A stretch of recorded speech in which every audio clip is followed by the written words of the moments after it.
Hey, what's up everybody? Thank you for tuning into another one. If you're new to the channel, welcome. And if you have been keeping up with us for a while, welcome back. I'd love to give you a high five or a handshake, but since we're all socially distanced and because I can't stick my hand through this camera, why don't you go ahead and just throw us a thumbs up by hitting that like button down below, and while you're at it, go ahead and subscribe and we'll call it good. I'm sure you can tell by the title, today's topic will be photo and audio description, and you may be wondering what exactly those things are. So to answer that question, let's go ahead and ask our guests for today's video.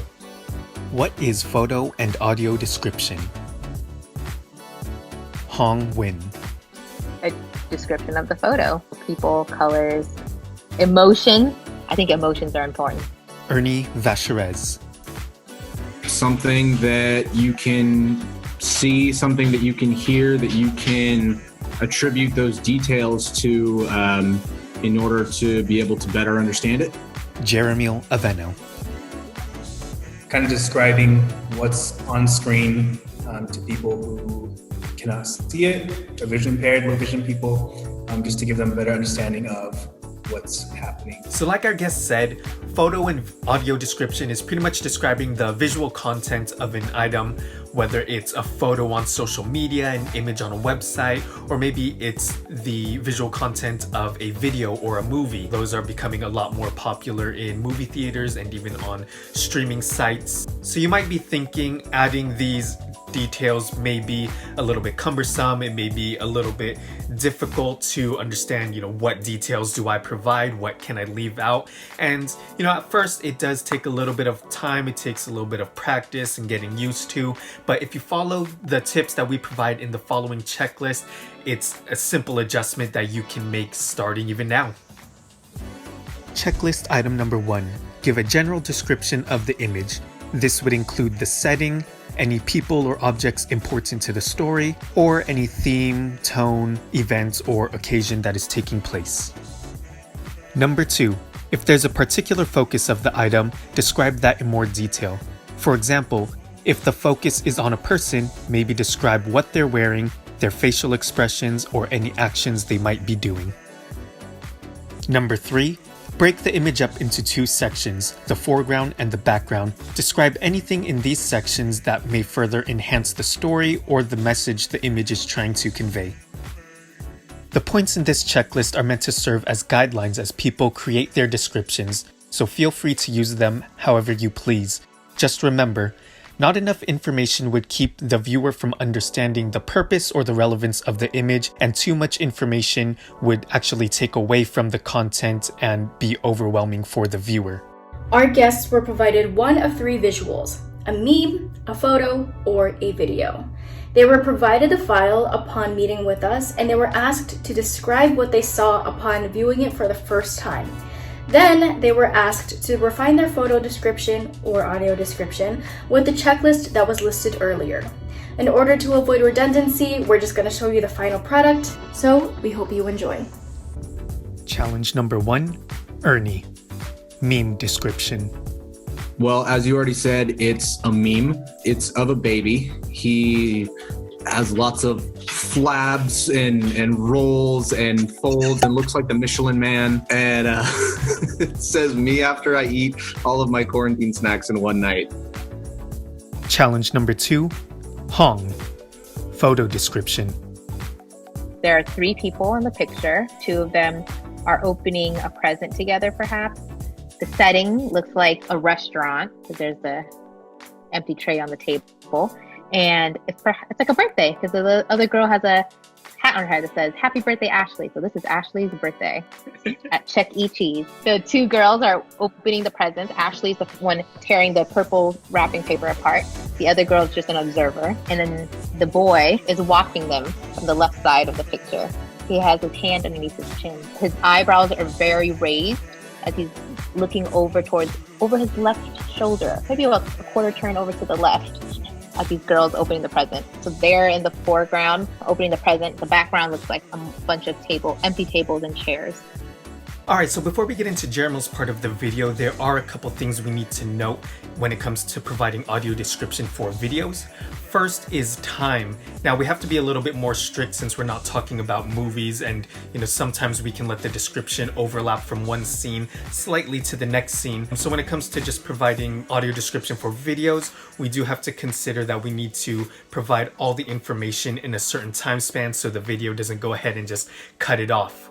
Second, we need to consider the dialogue. In a video, the dialogue already contributes to the message the video is trying to portray or the story that is trying to be told. So we do want to provide descriptions in between the dialogue. We don't want to let the audio description overlap with what the speaker is saying. With all of that said, let's go ahead and see how Jeremil does. Challenge number 3, Jeremil. Video description. The video we chose does involve screaming, so prepare your ears and consider yourself warned.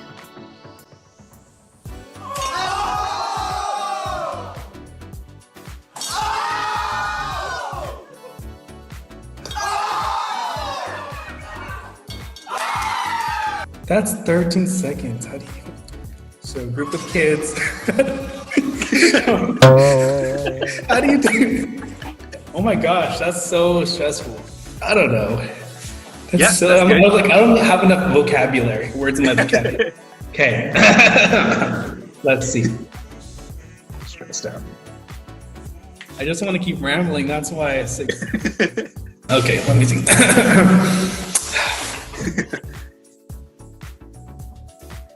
A group of people in a room.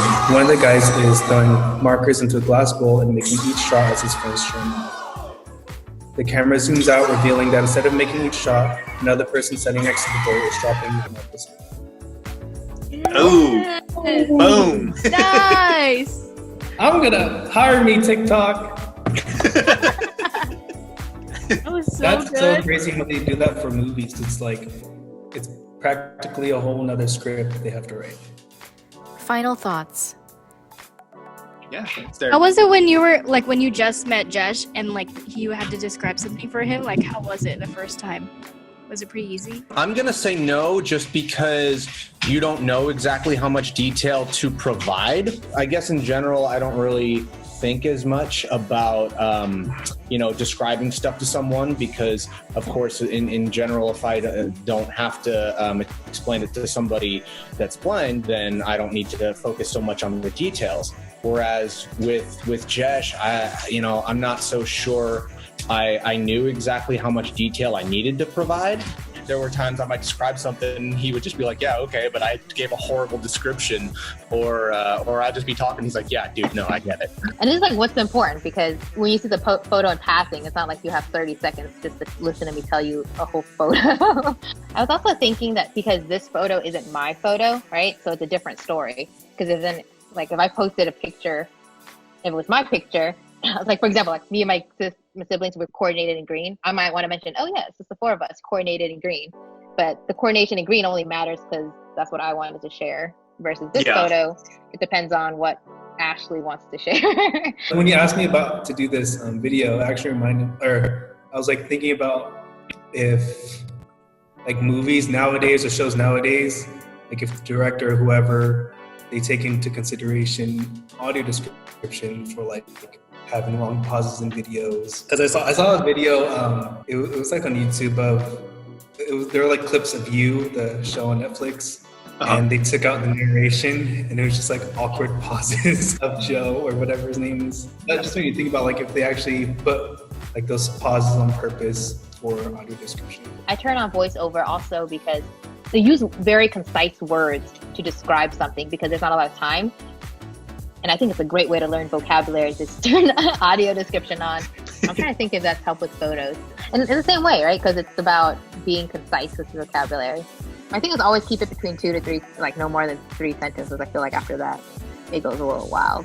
It's going to depend a lot on what the situation is, if it's something that's going on and clearly, you have no idea what's happening, then I'm going to need to give you a lot more detail. But if it's, a pretty simple picture, in general, If it was like a meme like that and I was just like, hey, I wanted to show this to you, then I wouldn't need to go into so much detail. Like I would just go ahead and, explain what happened and not really worry too much about the finer details.